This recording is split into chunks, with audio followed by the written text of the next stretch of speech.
Well, hello, and welcome to Stop, Let's Team Up, My Legion Adventure, episode 13. Wow, lucky 13. We've got this one, which is Action Comics 289, and a Superboy issue, introducing Ultra Boy, and we will be done with the pre-Tales of the Legion of Superhero series. I'm excited, and I'm a little excited to talk to you about this comic book. So let me give you some of the facts from the amazing official guide of the Legion of Superheroes Index, issue 1. Action Comics 289, cover date June 1958. Cover credits Kurt Swan, penciler, George Klein, inker, Yahoo, Swan Klein. Letterer, Ira Shop.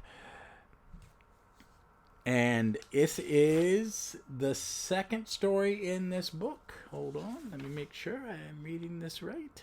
Second story, yes. Superman's Super-Courtship, a 12-issue story from the amazing Mort Weisinger, whose birthday was yesterday.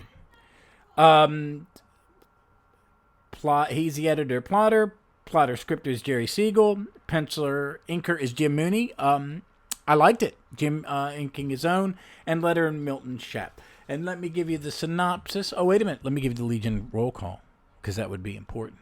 Superman, Cosmic Man, Lightning Man, Saturn Woman, Triplicate Woman, Phantom Woman, Chameleon Man, Brainiac 5, Sun Man.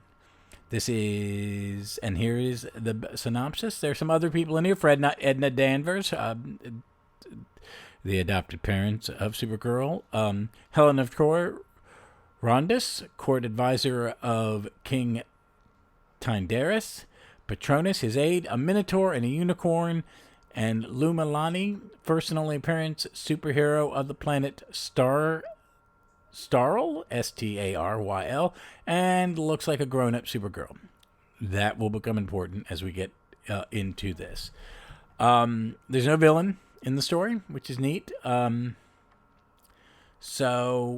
the future Legionnaires is a little different. Here's the note that's in the index. Since the adult Legion of Superheroes exists in an alternate future of the Legion timeline, it cannot be assumed that Triplicate Girl lost one of her bodies to Computo, became Duo Damsel in this reality. Thus, although not named in the story, she may be assumed to be called Triplicate Woman as an adult. They don't say her name. I would say she is Dual Damsel, even as an adult. But that's me. All right, the synopsis. Supergirl embarks on a campaign that sees Superman happily married. Traveling into the past, she unsuccessfully attempts to interest him in Helen of Troy. Her similar effort in the future era of the Legion of Superhero also fails when she learns that Staturn Woman, the adult Saturn Girl, is married to Lightning Man, the adult Lightning Lad. Finally, she locates Superman's ideal mate on a distant world where Luma Lanai, a superwoman, resembles Supergirl's self as an adult, falls in love with the Man of Steel. When it turns out that Luna Lanai cannot survive on Earth, however, the couple are forced apart. Supergirl learns not to interfere in her cousin's love life. It's an interesting read. It's 1962. The story was not geared toward me. Even then, well, I wasn't born then, but it's, comics were more kids' thing. I think that I don't want to say it's problematic, but it is incredibly dated. Incredibly dated. Supergirl wanting to hook up her thing. It's very sweet, and it's a very innocent story. I want to say that. It is a very innocent story. Kara wants Clark to be happy, and she thinks that he is preventing himself from being happy by not letting himself go out there. That's not a bad idea for a story. I mean, it's a okay idea for a story. But she goes back in time and tries to set him up with Helen of Troy, which I don't really understand, except it's cool that they can go back in time. And he goes to the future, and he gives Saturn Girl a kiss. It looks like it was mistletoe. She used mistletoe as the lure, and they kiss under the mistletoe. But, Lightning Man gets a little ticked off, and I don't blame him.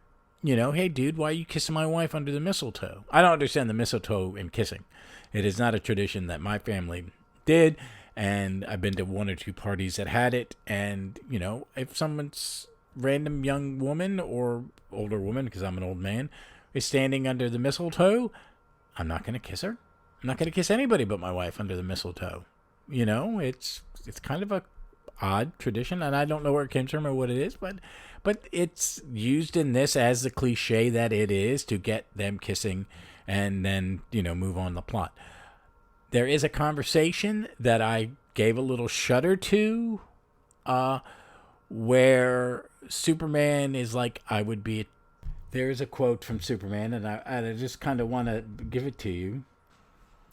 Here we go. I'm going to start with Supergirl. Superman, I have a confession to make. I wanted to arrange a happy marriage for you.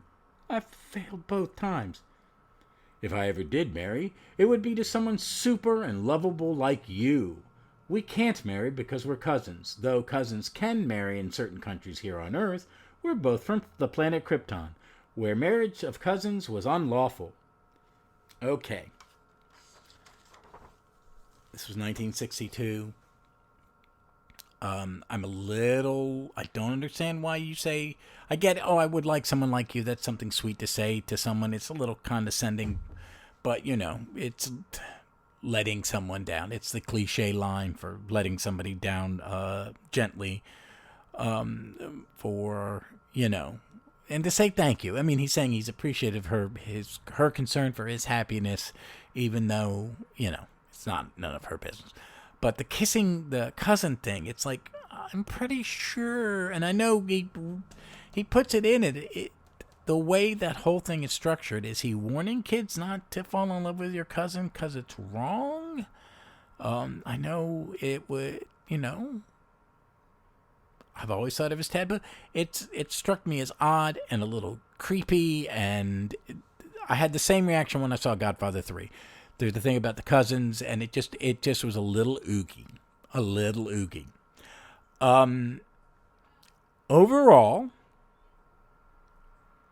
I would never have been the target audience, I think, for this comic. I'm not the biggest Supergirl fan. I've said that before. I have been enjoying these. I was entertained. It's not one I've read in my Legion rereads in the past, I think. I think I've skipped this one. Because they're not really. I see it's why in the archive that the Superman 152 wasn't in. The Legion played no greater part in this story than they did in that. If they're on it 3 pages, it's about Christmas. It's very sweet. They get pictures of them, their families, with some super uber time bending gizmo photograph machine. Cosmic Boy gives it to him. It's very sweet. And I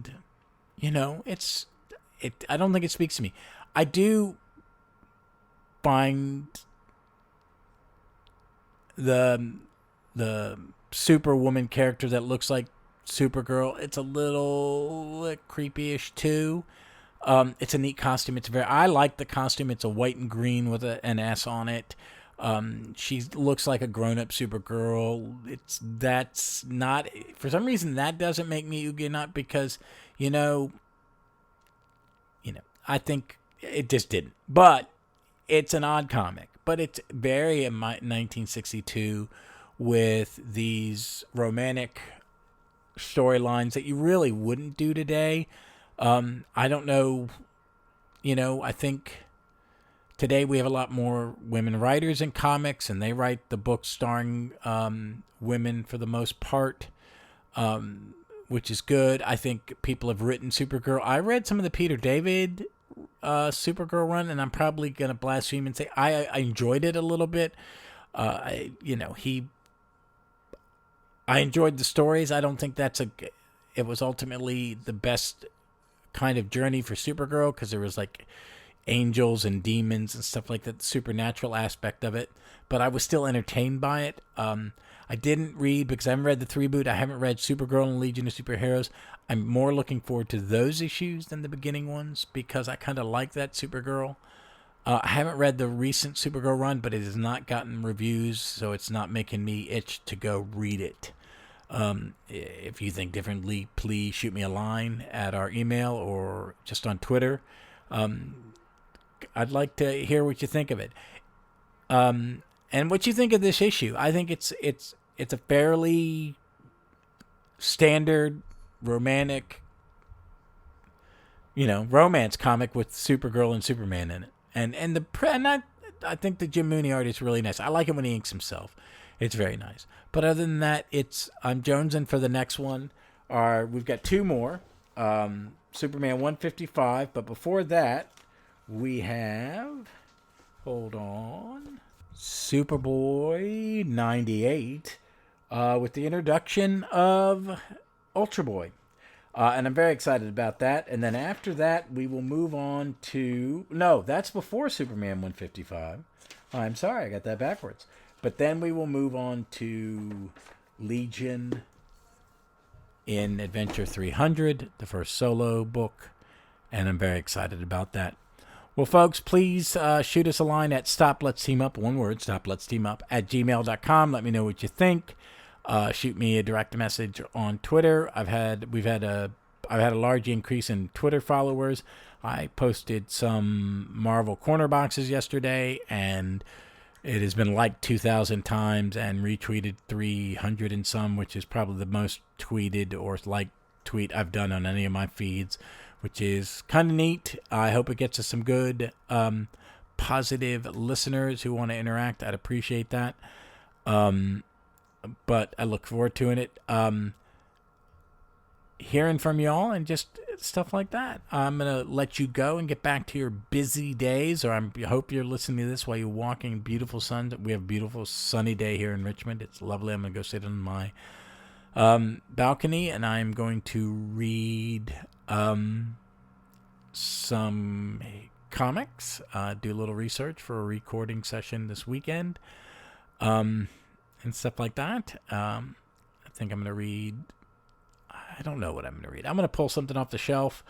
I'm jonesing to read Legion further forward, but because we're doing this once a week, I'm trying to spread it around. I may go read some Astro City or some Kurt Busiek.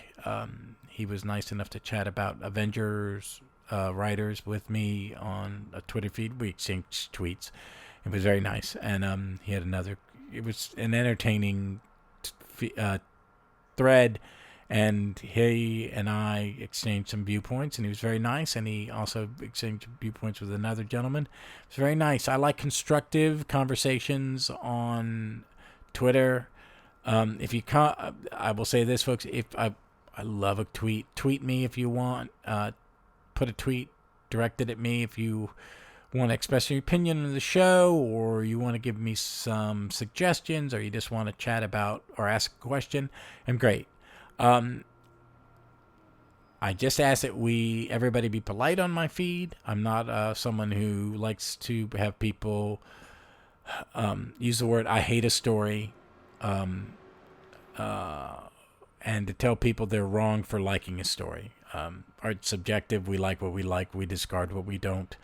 And it's, and as I said in the last episode, I love to hear why you like something. Even if I don't share that sentiment with you, I like to hear the stories of how people became fans and became hooked on certain comics. I love that stuff. I think it's great. It's fun. So please reach out. Please let me know. Please review us on your listening. Give us a review, good or bad. Just let us know what you think on the podcast source that you listen to the show on, or go on Apple and do it. I'd appreciate it. I would appreciate any suggestions for what's coming up. Next up is a JSA story. I do not know what the topic will be. I think it's going to be a story arc. I will probably put up 4 that I want to read and let you guys pick one, and then that will be something that goes up in about 2 or 3 weeks. I've got an interview this week, and we're going to talk about me and Ron from Fantastic Comic Fan are going to talk about something, and then I will probably go back to Liberty Legion or just do an extra episode and catch up on Liberty Legion, like I said, but do something else next week. But I'm going to let you guys help me pick it because I can't make up my mind. So, folks, do me a favor. Be good. Be safe. Be kind. And read some comic books.